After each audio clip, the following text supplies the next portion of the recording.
예. 박정희 대통령이 시해당한 다음에 박정희 대통령이 엄청 무서워했습니다. 김일성이. 네. 그래 이제 아주 됐구나 했는데 보니까 뭐 삼천교육대회 하면서 전두환 대통령 이게 뭐 무슨 늑대를 피하다니 호랑이 만났다고 예. 전두환 대통령을 더 무서워했습니다. 네. 북한에서는. 네. 근데 내가 어제 북한에서 보니까 우리 대학 다닐 때 갑자기 예. 또 전두환 그 대통령 그 무시무시한 대통령을요. 이게 법원에서 무슨 백담사도 보내고 뭐 국가 무슨 내란 반란죄를 해가지고 무슨 뭐 이제 무기형도였고요. 그래서 북한에서 엄청 놀랐거든요. 네. 저는 우리 법원이 전두환 대통령을 꼬치꼬치 따가져가지고 20여 년 동안은 이렇게 몰아붙여가고 무조건 이제 자진 납부까지 이제 받아내지 않았습니까? 이런 것처럼 이 대한민국의 우리 대한민국의 자유민주주의 체제를 전복시키려는 종북 좌빨들도요. 네. 이제 전두환 대통령 그렇게 법이 먹지 않게 법이 잣대를 대가지고요. 우리 법원에서 철저히 네. 이번에 종북 좌파들을 응징해야 된다고 보거든요. 예. 제가 이제 박 대표님 오늘 처음 뵀는데 종북 좌빨 얘기도 하고 그러셔가지고 제가 꼭 드리고 싶은 말씀이 사실 그런 부분 지금 이석기 의원 같이 묵비권을 행사할 수 있는 것 그리고 내란 선동이나 음모라고 하는 부분들이 말로만 있고 구체적인 실행 계획으로 없을 때는 그것을 무죄로 만들어주는 것 그게 이제 민주주의 사회입니다. 그리고 대한민국의 장점이고요. 대한민국의 시스템에 대해서 좀 아직까지 좀 낯서시지 않을까 좀 생각이 드네요. 여적죄가 적용이 되려면 방금 말씀드렸듯이 적국과 그리고 전쟁 중에 이렇게 돼 있습니다. 그렇다면은 북한이 적국이란 얘기고 그다음에 지금 북한하고 전쟁 중이다라고 하는 그런 전제가 있어야 되는데 이건 굉장히 남북 관계들을 위태롭게 만드는 것이라고 생각되고요. 저는 지금 이석기 의원 사태에도 불구하고 남북 관계는 잘 갈 거라고 생각합니다. 저 보기에는요, 그런 말씀하시면 안 되지. 변호사님인데. 그래, 최소한 우리 국민의 60% 이상 지금 어떻게 생각하고 있습니까? 이적죄까지 지금 들어갔는데, 네. 내란 음모 선동죄입니다. 네. 이런 자를, 저는 역도랍니다, 이석기를. 북한식으로 내렸다 보면요. 예. 아니, 이런 자에 대해서 어떻게 그렇게 그 무기권 행사한데 자유민주주의 체제 우월성이다, 네, 이렇게 네. 말했습니까? 네. 그게 우리 자유민주주의 체제의 약점이 예. 될 수도 있고요. 지금, 네네. 그 폐악입니다, 그런. 그러니까 지금 네. 말씀하시는 게 뭐 네. 내라는 뭐나 그렇게 하고 또 내 북한에서 봤다 해가지고 내 여기 산 지 13년 됩니다.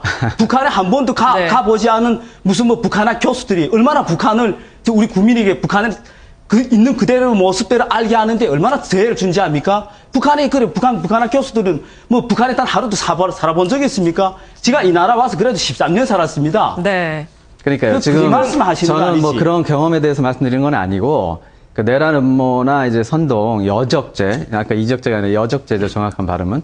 여적죄 이런 부분들을 지금 박 대표님은 마치 기정사실화된 것처럼 말씀하신단 말이에요.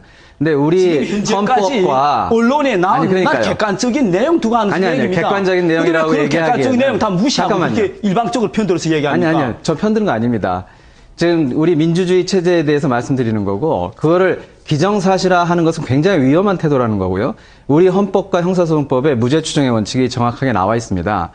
제가 이제 좀 아쉬운 것은 지금 아까 정공기 교수님도 말씀하셨지만 통합진보당의 태도에 대해서도 아쉬움은 갖고 있습니다. 왜냐하면 어떤 사상의 자유를 주장할 수도 있겠지만 그 공당에 대해서 내려진 여러 가지 의혹들에 대해서 정확하게 해명을 안 한 부분, 그래서 그걸로 인해 가지고 여러 가지 오해를 일으키는 부분들에 대해서는 굉장히 아쉽고 이번에 예컨대 진보당의 경우에 당 내에서 일정하게 좀 과격한 그룹들 그리고 시대착오적인 생각들 하는 그룹들을 좀 분리해내서 정말 진정한 진보정당으로 성장할 수도 있는 그런 좋은 기회라고도 생각이 되는데 지금 현재는 뭐냐면 지금 국정원이라고 하는 존재가 이 부분들을 굉장히 무리하게 수사를 하고 있고 그동안의 용공조작이나 여러 가지 문제점들을 갖고 있는 그런 원죄를 갖고 있는 집단이란 말이에요. 그러면 여기서 이제 수사하는 부분들에 대해서 반발을 하게 되고 그 다음에 통합진보당뿐만 아니라 민주당까지도 싸잡아가지고 지금 뭔가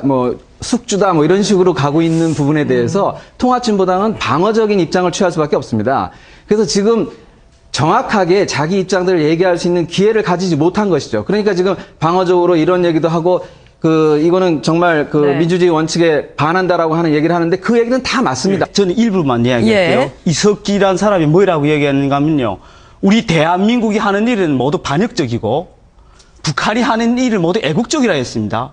그렇게 하고 2002년도에 실형으로 잡혀갈 때 뭐라고 했습니까? 김일성을 뭐 북한은 인민을 이끌어서 주체적인 민족 자주국가를 만든 절세의 영웅이라 했습니다. 예? 우리 대한민국은 이게 이런 사람을 이 공식적인 언론에서 많은 국민들이 네. 보고 있는데 네. 온갖 언론을 통해서 객관적으로 나온 자료만 갖고 얘기하는데 그걸 다 무시하고 네. 알겠습니다. 저도 박상준 민주주의 말씀드릴까요? 어떤 이야기 좀 들어야 법이 될것 어떻니 같은데요. 아니, 그러니까 이런 예. 어리무중한 얘기하기 위해서 법리적인 국민의 해석을 했던 정상적인 거고요, 사고를 대표님, 그리게 잠시만요. 하는데 예. 그렇게 하면 안 됩니다. 예. 자, 저는 의견은 다 존중 충분히 저도 하겠습니다. 이것만 객관적인 얘기할게요. 근거를 놓고 예, 예. 예. 아니, 그러니까요. 그러니까 저는 북한에서 하는 이석기 의원의 서귀구 서명수하고 비슷한 얘기를 하고 있네요. 이석기 의원의 생각에 대해서 1%도 동의하지 않습니다. 그러나 그런 게 민주주의가 아닙니다. 왜냐하면 우리 그 유명한 사상가의 말 있지 않습니까? 볼테르가 내가 당신하고 생각이 다르지만 그 다른 생각 때문에 탄압을 받는다면 나는 당신 편에 서겠다는 겁니다. 지금 이석기 의원의 행동이 행동화되어 있는 것이 아니고 사상으로만 존재한다면 그 부분이 존중돼야 되고 그 민주주의 체제 내에서 수용되고 포용돼야 되고 그것을 체제 내화시켜야 되는 것이 우리의 과제다. 그래서 그런 점에서 말씀을 드리는 것이지 누굴 편들려고 하는 것이 아니다. 볼테르 얘기를 많이 하시는데요. 저도 볼테르 이전에 존 밀턴 얘기까지 하고 싶습니다. 존 밀턴이 사상의 자유시장을 얘기를 했어요. 시장에서 모든 사람들이 얘기를 해라. 그러면 여론이 가장 옳은 말을 판단할 것이다. 이런 얘기가 있는데 문제는 이번에 이석기 의원의 사건은 머릿속에 있은 게 아니고 밖으로 나왔다는 데 문제가 있는 거 아닙니까? 그 밖으로 나온 움직임이 우리나라의 민주적 기본 질서를 해친다. 네, 이런 데 문제가 있는 정보관님 겁니다. 어떻게 보세요? 지금 주제가 뭡니까? 참. 지금 아직 시간이 좀 많지 않은데 아주 짧게 약 10초씩 좀 발언권을 드리겠습니다. 박상학 대표님부터 좀 말씀해 주시죠. 네. 우리 국정원이라는 게 어떤 것입니까? 국정원을 가장 두려워하고 미워하고 무서워하는 사람들 누구입니까? 김정은이 아니면 간첩입니다. 예. 우리 국정원은 우리 대한민국 안보의 최전선에 서 있는 그런 기관입니다. 네. 이석기 사건을 두고 이석기 같은 그런 그 국가 반란, 내란, 그 여적죄들 편에 드는 것이 아니고 우리 국가기관, 국가 안보를 지키는 국정원에 박수를 보내야 됩니다. 알겠습니다. 네, 변호사님. 네, 간첩 편 들면 간첩이다 이런 논리 굉장히 위험하고요. 사실 이번 기회에 좀 이성을 좀 찾고 이 민주주의의 기본 가치가 무엇인가에 대해서 고민하고 지금 사실 적대적 공생관계라고 얘기를 합니다. 국정원의 그 대공 라인하고 이 통진당의 일부 과격한 그룹하고 서로가 서로를 적대적으로 생각하면서도 공생하는 그런 관계인데 이런 극단을 배제하고 우리가 사회의 건강한 상식을 찾아 나가는 노력이 필요하다고 네, 생각합니다. 사회 건강한 상식을 위해서 좋은 말씀 해주셨습니다. 오늘 네 분 고생 많으셨습니다. 감사합니다.